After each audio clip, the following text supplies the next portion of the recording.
Sur Notion, comment afficher une barre de progrès pour voir visuellement à quel point est-ce qu'on a avancé sur un projet.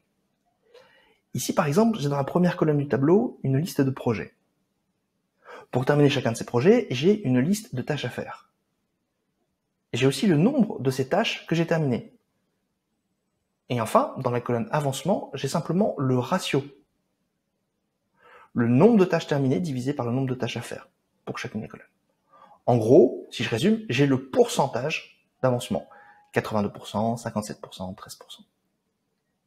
Et ici, grâce à une formule, j'ai réussi à avoir une barre de progrès. La formule a l'air un peu complexe, mais je vous assure qu'elle est beaucoup plus simple qu'il n'y paraît. On va la regarder un peu dans le détail. Pour faire cette formule, on a besoin de 5 ingrédients. Le premier ingrédient, c'est un caractère qui est disponible en 2 versions. Par exemple, un carré plein ou un carré vide. J'aurais aussi pu utiliser des étoiles, une étoile pleine, une étoile vide, ou un rond plein, un rond vide. Deuxième ingrédient, la formule slice. Slice, c'est une formule dans Notion qui nous permet de prendre un texte et d'aller en sortir un extrait. La formule round nous permet d'arrondir un chiffre. Entre 0 et 4, on arrondit à l'unité inférieure. Entre 5 et 9, on arrondit à l'unité supérieure. La formule if nous permet de faire des calculs en fonction de conditions. Si telle condition, mets du bleu. Sinon, mets du rouge. Enfin, la formule format permet de changer un nombre en texte. Dans Notion, chaque cellule peut avoir des contenus très différents. Ici, par exemple, dans les projets, on a du texte. Mais dans les 2 colonnes suivantes, on a des nombres. Notion ne permet pas dans une formule de mélanger à la fois du nombre et des textes. Il faut d'abord utiliser format sur un nombre pour pouvoir l'ajouter à du texte. Ok, on va regarder la formule très simplement.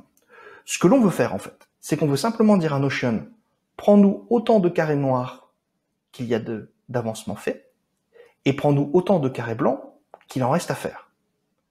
Et ensuite, ajoute-nous le chiffre là-dessus. C'est donc une formule en 3 parties. On va les voir chacune une par une. Les 2 premières parties, comme je vous disais, vont utiliser la formule slice.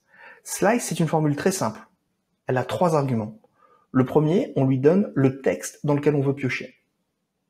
Ensuite, on lui dit à partir de quel caractère on veut commencer à piocher. Dès le début, à partir du 6e, du 10e. Et ensuite, on lui indique combien de caractères exactement on veut piocher à partir de ce chiffre.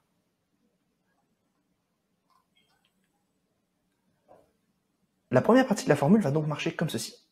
On va utiliser une formule slice. On va lui donner 10 carrés noirs. On va lui demander de démarrer du début, à côté de 0. Et on va lui demander de prendre autant de carrés noirs que l'on a d'avancement. Mais on va manipuler un peu le chiffre pour qu'il comprenne exactement le nombre de carrés à prendre. On va lui dire, prends le chiffre qui est dans avancement, par exemple 0, 2, 7, 5, multiplie-le par 10, car là on a des pourcentages sur une base 100 et on le veut sur une base 10 pour 10 carrés, et arrondis-les. Prends donc 8 carrés.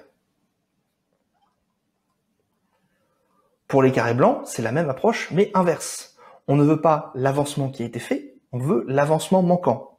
On fait donc 1 moins l'avancement, on multiplie par 10, on arrondit et on prend autant de carrés, soit 2.